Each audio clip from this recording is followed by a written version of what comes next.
Hi tears, welcome to ஒரு பக்கம் சமையல். இன்றைக்கி நம்ம ஒரு சூப்பரான ரொம்பவே ஈஸி மெத்தடில் சன்னா மசாலா செய்யலாம் வாங்க. இப்போது கடலையை நம்ம ஓவர் நைட் ஊற வச்சுட்டு அதை குக்கரில் ஒரு 5 to 6 விசில் போட்டு எடுத்துக்கோங்க. வேக வைக்கட்டும், நல்லா வேக வச்சு எடுத்துக்கோங்க.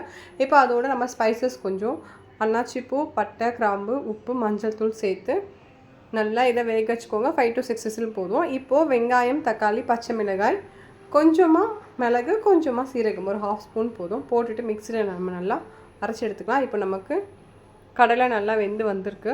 இப்போது இதிலேருந்து ஒரு 1.5 கரண்டி எடுத்து ஒரு 50 கிராம் போல் எடுத்து நல்லா மசிச்சு தனியாக எடுத்து வச்சுக்கோங்க. இப்போது ஒரு பேனில் எண்ணெய் சேர்த்துக்கிட்டு கொஞ்சமாக சோம்பு, பட்டை, பிரிஞ்சி இலை, ஒரே ஒரு ஏலக்காய் இதெல்லாம் போட்டு தாளிச்சிட்டு ஒரு பெரிய சைஸ் வெங்காயம் கட் பண்ணி வச்சுருக்கேன், அதையும் உள்ளே போட்டு நல்லா கோல்டன் ப்ரௌன் கலரில் ஆகட்டும்.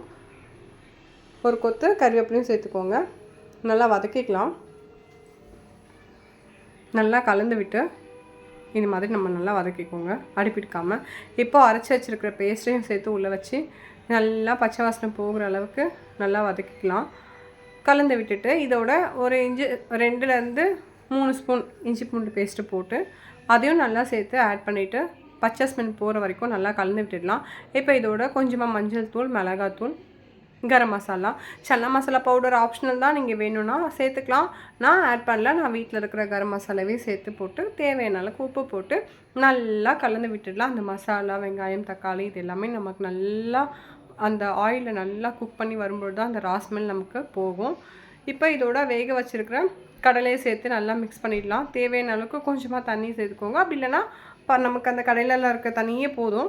இப்போ நம்ம மசிச்சு வச்சுருக்கோம் இல்லைங்களா ஆல்ரெடி கொஞ்சம் கடலை, அதையும் நம்ம உள்ளே சேர்த்து நல்லா கலந்து விட்டுட்டு இப்போ இந்த ஸ்டேஜில் நீங்கள் உப்பு, காரம் எல்லாமே கரெக்டாக இருக்கா அப்படின்ட்டு நீங்கள் வந்து செக் பண்ணிக்கோங்க.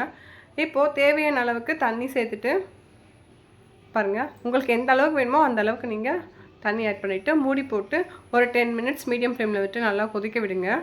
பாருங்கள், உங்களுக்கு அந்த கன்சிஸ்டன்சி தெரியும் இல்லைங்களா. ஸோ இந்த அளவுக்கு எனக்கு இந்த அளவுக்கு திக்னஸ் போதும். இப்போ நான் இதை ஸ்டவ் ஆஃப் பண்ணிக்கிறேன்.